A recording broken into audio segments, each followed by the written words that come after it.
Once there were two sisters. Rose had hair like threads of black silk, and cheeks like two red petals, and a voice that was gentle and sometimes hard to hear. Snow had hair like white swan down, and eyes the color of the winter sky, with a laugh that was sudden and wild.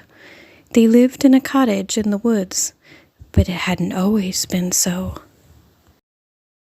Once upon a time, there were two girls, one with black hair and one with white. They were born to a nobleman who was as tall and as broad as he was gentle and kind. Their mother was from a common family, but she had a rare and delicate beauty, like a Siamese cat. And their mother was a painter and sculptor who loved to wake up the things she said were asleep inside big slabs of marble, and her statues filled the sculpture garden. And their father loved to build places that didn't exist until he imagined them. He loved to read about all the things that the other people had imagined and built, so he had a library with shelves that reached to the ceiling. Their mother and father loved each other too, of course, more than books and sculptures, but more than anything else, they loved their two daughters.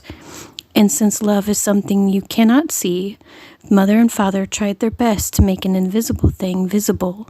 So when the girls were both still very small, their parents commissioned a spectacular garden, a wonder that people would come from miles and miles to see. Stretching the entire length of the house, this garden was like no garden that ever existed or will ever exist again. Half of the garden was filled entirely with white flowers of every kind, with pale, delicate bells of lily of the valley, spires of vanilla foxgloves with speckled throats, climbing moonflower vines, and bright-eyed anemones, from the tiniest white daisy to ivory dahlias the size of dinner plates. And it was called the Snow Garden. And the other half bloomed only in red, vermilion poppies and scarlet pansies and wine-colored snapdragons and Japanese lanterns the color of fire, and dozens of roses, each with 100 red petals. And in the center of the snow garden and the rose garden was a pond ringed with willows, and tracing circles on the water were two swans, one white with a dark golden beak, and the other coal black with a beak of brightest red. They left the house and went to a cottage in the woods that had stolen their father and husband, the woods that people whispered about in tales of strange and wild things. They went to the woods because there was nowhere else to go. And the ending of that story is the beginning of this story. They came to the cottage when spring was nearly summer. Snow, Rose, and their mother brought with them enough to make a new life in the woods, including Earl Grey squirming in Snow's arms. To get there, one simply followed the path, which began at the edge of the woods, high on the hillside.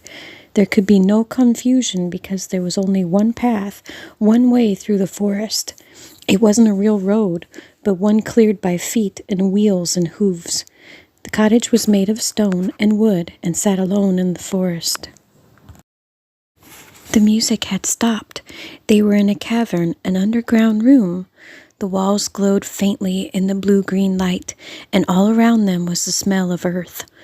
A warm yellow light appeared from around a bend. A lantern came into view just before the person carrying it. "Who are you, then?" the boy asked. His voice was gentle and lifted up at the end. The boy's face was pale, with dark eyes and a snarl of brown hair. The rest of him was spindly. It was hard to tell how old he was. He was about as tall as Rose, but skinnier than either of the sisters. He wore a moth-eaten sweater that might have once been white, and a pair of patched brown trousers. The beginning of a little smile played at the corners of his mouth. There was a faint musty smell. In some places it was like barely moldy bread, and other places like a sweater packed away in a chest and unfolded a year later. The walls were dimly lit with the same glow the sisters had seen before, and Ivo held his lantern in the center of the room, casting more light onto its contents. There were mushrooms everywhere. Tiny ones grew along giants, their caps glowing scarlet and pink, biscuity brown and ghostly white in the dark of the cavern. They grew round, squat, branching and slender. Each kind grew neatly on its own carpet of moss rising out of the earth. What the trees saw.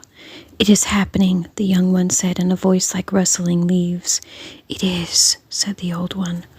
"One man falls in the black of night. 2 babes come, one dark, one light.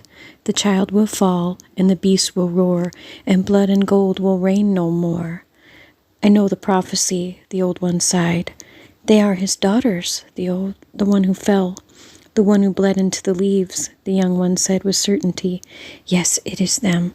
"It is possible," the old one said, hushed even in their hidden place.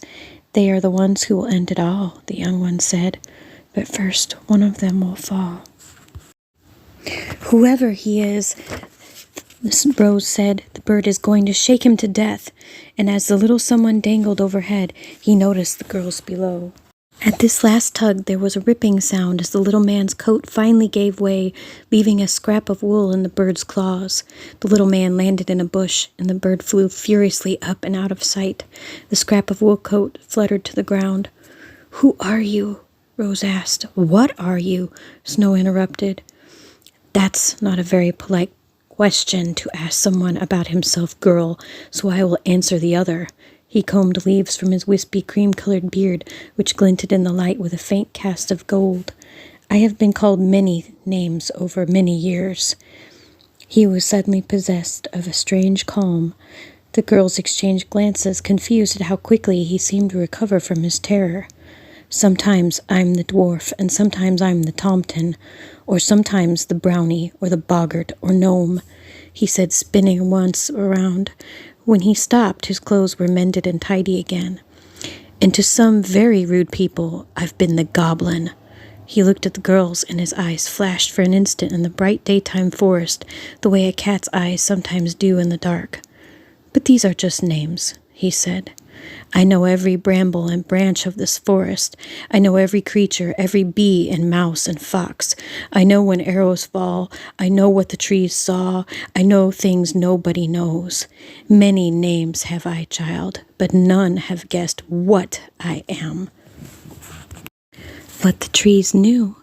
"I want him gone," the young one said. "He should be in the black earth ground underfoot for the worms to feast." "He will someday," the old one said in a calm voice, swaying the branches. "How did he become?" the young one asked.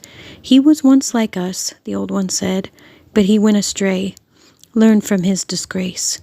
"It is happening," the young one said. A shower of dry leaves spun, dancing in the air. "We will watch them," the old one said. "We will see." The roar came again. Rose called for Snow again.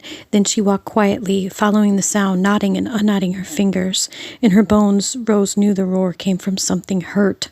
At the place the sound began, she found the bear. He was enormous, bigger than any bear Rose's mind would ever conjure when she is asked to picture a bear. His troubled presence filled the woods. His fur shone a brown so deep it was nearly black, glinting cinnamon in the places where the sunlight fell on him. The bear let out another bellow. He flung himself up so he stood towering on his hind paws. He ripped at the tree beside him, leaving big, deep gashes in the gray bark. The bear gave a terrible roar and shook his weight from side to side. The girls stumbled backward, but the girls weren't the only thing the bear shook free. The trap lay open on the forest floor. The bear snorted. He looked at the girls once more and lowered his head in something like a bow or a nod. Then he thundered away through the trees. This morning, when the girls woke up, the main room of the cottage was a woodland version of the grand birthdays of their past. Rose held her breath as Snow's eyes traveled. In place of the glass-glittered stars were berry branches and acorn bouquets tied up with ribbon. In place of silver streamers were pine cone garlands looping overhead. Instead of decadent piles of perfect little cakes, there were simple butter cake layered with preserves. Where a table would have been heaped with presents and extravagant wrappings, there were only 2 gifts, wrapped in brown paper and tied with blue string.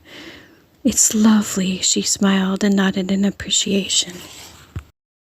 Thank you for the lovely party, she finally finished. Then a familiar warm softness bumped against her leg. Snow looked down to find another party guest.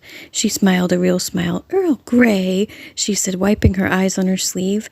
But the cat hissed and swiped at Snow, then stalked under the table legs nervously. What's the matter with him? The cat darted from under the table, made jumpy circles around the room, until finally he flopped down on the rug near the hearth and let out a yowl. Is he sick? She frowned and placed a hand gently on the cat's round belly. She stood and smiled at the three children. The gentleman Earl Grey is going to have kittens. Snow, Rose, and Ivo looked at each other, speechless. All the time he was a girl. They made a big nest of blankets on the rug to give the cat privacy and somewhere soft to rest.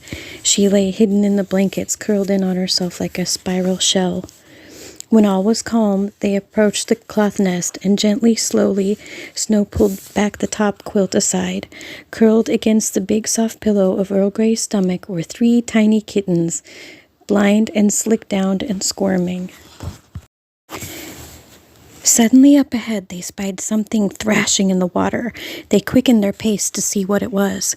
When they got closer, they found a monstrous fish, like a legless silver crocodile. It looked ancient, its body covered in sharp fins and scales like plated metal. The fish was at least 5 feet long, uneasy in the shallow water, too big at home to be in a little forest stream. In its jaw was clamped on another creature, another someone, a someone the girls were surprised to see again. The little man clung to the reeds at the water's edge, his bottom half kicking against the fish's mouth. Stop, the girls cried. They ran between the bear and their mother. We know him, Snow said. We saved him once. She knelt beside him, her head on his gigantic head. Their mother looked from Snow to Rose, then back again. He's hurt, Rose pleaded. She eyed the trail of blood that followed him. Girls, their mother said, but her mouth opened to form words she couldn't find. While the 3 of them tried to agree on a plan for this bear in their doorway, Earl Grey had come quietly into the kitchen. They watched, surprised, as the cat approached the bear, sniffing calmly. Her kittens were hidden away somewhere, but Earl Grey was not afraid. Their mother decided that if Earl Grey didn't fear him, this huge animal, then that must mean something. They managed to rouse the bear long enough to lead him into the living room, where he fell again. One shadow in particular watched Ivo. It moved on legs that bent backwards, flickering behind the boy as he walked quickly through skinny birches and the big winding oaks. A scattering of real snowflakes began to fall, and though the snow was silent, Ivo stopped and stood and listened as if he heard something. Then he shivered and quickened his pace. The shadow followed. It waited and watched, but it was too late to run. The shadow found Ivo, and Ivo never found his way home. With the trees worried. You were seen, the old one scolded. Oh, it harms nothing, the young one said. Nobody believes her. When you are careless, you endanger us all, the old one said. But I watch them because I'm waiting, the young one said impatiently, the sound of a sapling shivering in the wind. When will it happen? You cannot be seen, the old one said in a voice low and grave, uncoiling like the innermost rings of an ancient tree, and you cannot make it happen. But I can help, the young one said. Someday I will. That night, when Rose fed the bear, she approached him with her usual tentative steps. Snow was bandaging his leg. His old wound was bleeding again. She looked up as Rose hesitated, but Rose kept coming, drawing closer, unafraid. She put the bowl of food before him, then lifted it to his mouth, stroking his head. Finally, she felt she knew him. Finally, she believed she could call him her own, not as a pet, but as something wild that had chosen to be hers. And with that belief came a truth. The bear might be dangerous to others, but he wasn't dangerous to her. The truth wrapped around Rose like a quilt, a kind of safety she hadn't felt since her father had gone. After their mother kissed them good night, she went down to the hearth and curled up with Earl Grey, watching the sleeping bear in the dimming fire. Snow spoke into the darkness. Why does everyone go missing? Rose's voice was small when she replied, I don't know. What did you give Ivo? Snow sighed. The little brass elephant he liked so much. What about you? Rose turned over, curling her knees into her chest. You know how he wore those old socks on his hands? The dark was silent. Mittens, Snow said. Rose could hear tears in her sister's voice. She felt her own tears roll down her cheeks. Outside, snow was falling again. The trees shivered like they were restless. They passed through a grove of thin white birches, but their searching was slow and fraught. Snow grumbled, shivering in wet clothes. Rose was afraid to wander much farther without the compass.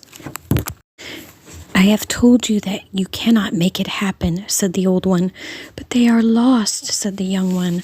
If it is supposed to happen, it will happen, said the old one in a voice that shook every branch of every tree. But I can help them find their way, said the young one. I have told you. Before the old one could finish, however, the young one was gone. They made their way into the patch of short blue-green ferns. Hundreds of little white, winged insects rose up around them. The sight was so beautiful that Snow and Rose couldn't help but stop, marveling in silence. The insects were not bees or butterflies. The sunlight filtered down in bright beams, making them glow as they bobbed and danced around the girls' shoulders. They're like fairies, Snow said softly. All of a sudden, the insects gathered into one glowing creature, a small person lit from within, unfolding a pair of wings at its back. Then a bigger creature flew shimmering out of the trees. It joined the smaller ones, and they hovered above the ferns on translucent wings veined in gold as delicate as paper. The fairies beckoned to the girls, and since Snow and Rose were already lost, they followed. The fairies led them through the woods, and as the girls went, things grew more familiar. You shouldn't have done that, he said, his voice like an eerie song. Terrible am I. As the smoke cleared, Rose saw him lay his hand on Snow's shoulder, whispering strange words, an ominous incantation. Snow's body transformed instantly into a white piglet with blue eyes and a pink snout. If they will not give it, then I must take it, the little man said. The ones I take from never say a word.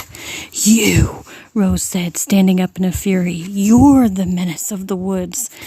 I made them all, the little man laughed. Nothing of the forest made can harm me.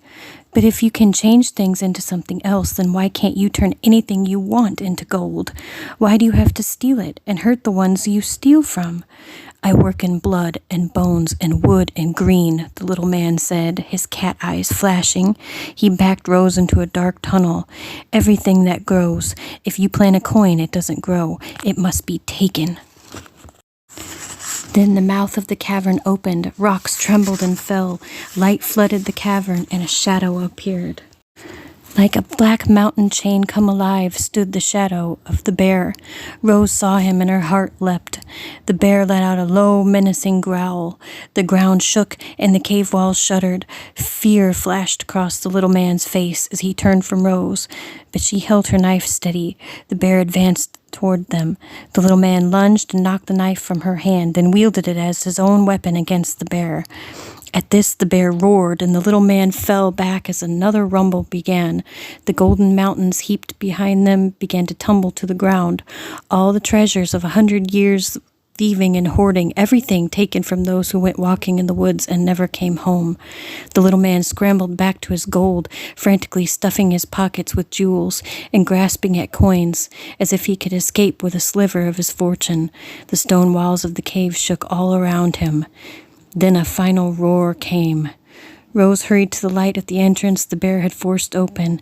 She saw the fox outside, watching from between the trees. She heard the sound of crashing metal behind her, of coins and golden things falling. Bear thundered out behind her. Safe outside, they turned just in time to see the final collapse. The little man clutched at his gold, and it spilled from his hands. The bear made a noise like a great sigh, and then he collapsed a few yards away, but Rose had to take care of Snow. The piglet became Snow once again. The little man's enchantment was broken. The bear's breath was ragged in the quiet, and they hurried to their feet. The girls ran to the bear's side, but he was fearfully diminished, worse than they had ever seen him before. They felt him disappear until they had wrapped their arms around an old fur coat. As the fur fell away, they both closed their eyes. They were afraid to open them, afraid to see what was left. Then they heard a voice. It was a ghost voice, and it said, "My only snow, my only rose." They both opened their eyes, and there, as if no time had passed, stood their own father, back from death. "You loved me even as a beast," he said. "In the lonely spell your love gave me strength." He gathered them in his arms. On their own way, Snow and Rose saw their mother. She ran to them, marveling, unable to speak. Then 3 became 4, and they walked between the trees under victorious branches. Their warm arms held each other tight, whole again. And the ending of that story is the beginning of a different story altogether. The end. I was so inspired by this old fairy tale folk tale, but especially in this version, as you see all of her beautiful sketches in the back of the book. I was inspired by all the natural colors in there, and I wanted to do honor to this great book that I feel is just such a beautiful piece of art.